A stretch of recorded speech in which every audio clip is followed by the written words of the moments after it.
Boa noite, graça e paz.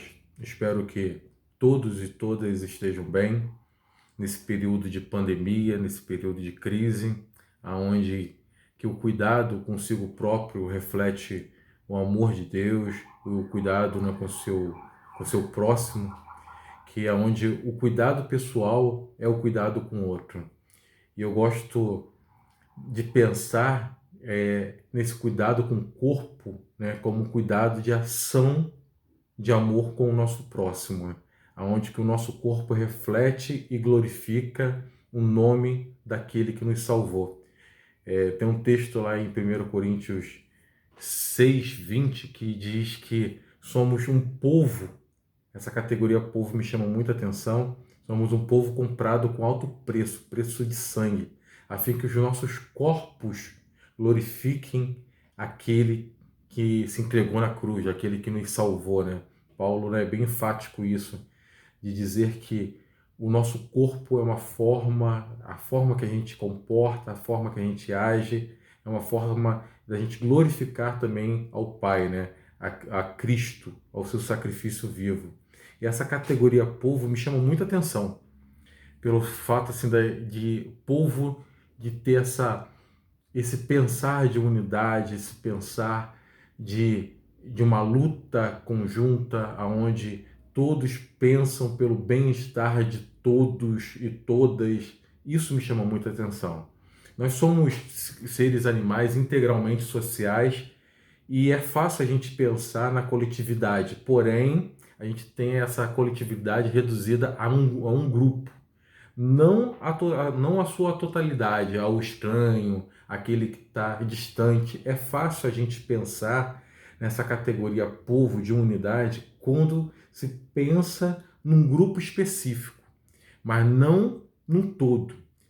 É, eu lembro de que a história relata, né, que as margens do rio Nilo, ali se constituíam várias tribos, vários povos, né?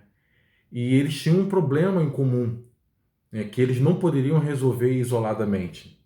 E esse problema era o rio Nilo como um rio que fertilizava as margens e dava sustento para essas tribos, mas ao mesmo tempo, quando transbordava, né, com as suas chuvas, inundavam não só uma tribo só, não só um povo só, mas inundava todas as aldeias, todas as tribos que ficavam à margem desse rio.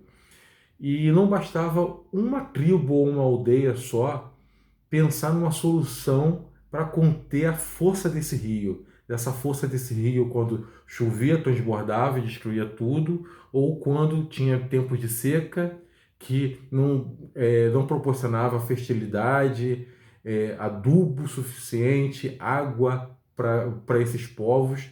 Então eles se resolveram se unir na margem desse rio e fazer contenções para represar o fluxo enorme de águas, ou fazer barreiras, né, para que pudesse drenar essa água, fazer reservatório a fim que todas as tribos pudessem ser beneficiadas e nenhuma delas fosse mais devastada, né, pela força desse rio. Então, assim, essa concepção de povo, né, me transmite essa coisa assim de unidade, né? Essa coisa assim que a gente não pode pensar numa subjetividade em só em um bem somente para mim ou para aqueles que estão ao meu lado, mas eu tenho que pensar nesse benefício, nessa coisa assim que traz o bem para todos, né? Porque estamos todos à beira de um rio. E pensando nisso, o texto sugerido para hoje se encontra lá no Evangelho de Marcos. Evangelho de Marcos, convido você que possa abrir a sua Bíblia no Evangelho de Marcos 6, do 7 ao 13. Esse livro de Marcos, ele nos ajuda a pensar também nesse momento de crise, nesse momento que a gente tem que refletir essa categoria também da nossa missão como povo de Deus, o que a gente tem que levar, né, para aqueles que estão à margem também desse rio que se chama vida. E eu quero convidá-lo e convidá-la a ler comigo Marcos 6, do 7 ao 13. Marcos 6, do 7 ao 13. Pois bem, ele diz assim, o título é um título bem sugestivo, né? As instruções para os 12. Chamou Jesus os 12 e passou a enviá-los 2 a 2, dando-lhes autoridade sobre os espíritos imundos. Ordenou-lhes que nada levassem para o caminho, exceto um bordão, nem pão, nem alforjem e nem dinheiro. Que fossem calçados de sandálias, e não usassem 2 túnicas. E recomendou-lhes, quando entrardes em alguma casa, permaneceis ali até que vos retirares do lugar. Se acaso em algum lugar não vos receber e nem vos ouvir, saídes dali, sacudi o pó de seus pés, em testemunho contra eles. Então, saindo eles, pregavam ao povo que se arrependessem. Expeliam muitos demônios e curavam numerosos enfermos, ungindo-os com óleo. Amém. Palavra do Senhor. Oremos. Deus, eis aqui a tua palavra, que não seja, Deus, as minhas palavras, mas seja aquilo, Deus, que o Senhor queira transmitir, Deus, à sua igreja. Que o Senhor possa falar, Deus, aos nossos corações. Em nome de Jesus. Amém. Esse texto, essa estrutura, eu gosto, né, de pensar na estrutura de Marcos, do livro de Marcos, né, que é um livro que é base para todos os outros evangelhos, por ser o mais antigo. Essa estrutura de Marcos, que Jesus passa pela Galileia, ele passa por Samaria e culmina e termina o seu ministério em Jerusalém e na Judéia. Essa estrutura demarcada por uma geografia religiosa e política, que tem essa tensão religiosa e política, está inserido essas instruções para esses discípulos cumprirem a missão. E Jesus, nesse momento aqui, ele representa um advogado da não violência, um advogado que é diferente dos partidos do judaísmo.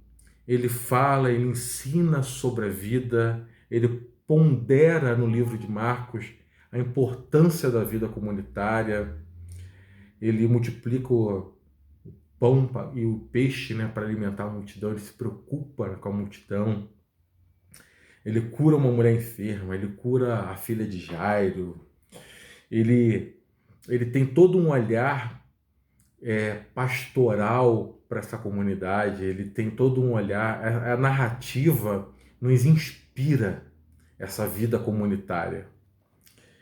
E esse texto que eu li, ele está entre 2 blocos textuais. O primeiro bloco, ele se encontra Marcos, do versículo 1 ao 6, né, que é o Marcos 6, do 1 ao 6, aonde ele volta para para Nazaré, a sua terra natal. Ele é rejeitado pelos seus, mas só que, mesmo ele sendo rejeitado, ele continua a ensinar, ele não desiste. Ele não desiste. No versículo 6, ele diz assim, que contudo percorria as aldeias das circunvianças a ensinar. Jesus, ele continua, mesmo ele sendo rejeitado, mesmo as pessoas questionando a sua origem, isso é bonito, assim, ele tá embebedado pela sua missão, né? Ele está consciente da sua missão. Ele continua a ensinar, ele não desiste. E o texto posterior a esse texto lido é o texto da morte de João Batista, aonde narra, né? O narrador, ele descreve as atrocidades de Herodes, as questões políticas que envolvem à época, essa tensão, né, do governo de Herodes, esse governo greco-romano, onde a cabeça de João Batista é cortada e colocada numa bandeja. E me chama muita atenção por que esse texto do envio está entre esses dois textos problemáticos. Um texto de rejeição e um texto de tensão sociopolítica, aonde o governo de Herodes ele propaga a sua maldade a ponto de cortar a cabeça de João Batista. O que tem isso de interessante? Esses dois textos funcionam como se fosse uma moldura. Imagina só, esse texto que eu acabei de ler, que é um texto do envio, sobre essa moldura da rejeição e sobre essa moldura da tensão sociopolítica das atrocidades do rei Herodes. Por que Jesus dá instrução para os seus discípulos neste contexto? Fica a pergunta. E essa pergunta é respondida no decorrer dos textos.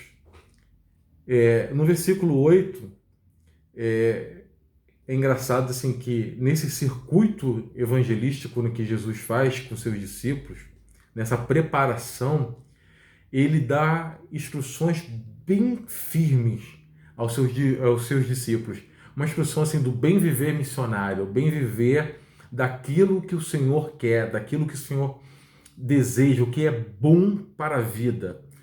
Ele, no versículo 8, ele diz assim, que ele orienta que os seus discípulos não levasse pão, nem alforje, nem dinheiro. Uma lógica para os dias de hoje, vamos pensar hoje, uma lógica totalmente contrária ao acúmulo do capital, né? Tudo aquilo que acumula, que pesa, né? Que impede a gente de de prosseguir na missão. Jesus dá essa orientação do bem viver, que nada de supérfluo possa impedir, nada assim que sobrecarregue as intenções missionárias, possa impedir o bom andamento da missão. É interessante pensar nessa missão, numa missão que você vai com as mãos vazias, né? E com muita boa vontade, porque Jesus orienta que não leve nem dinheiro, nem pão, nem alforje. E Jesus, no versículo 9, ele orienta aos seus discípulos que eles devessem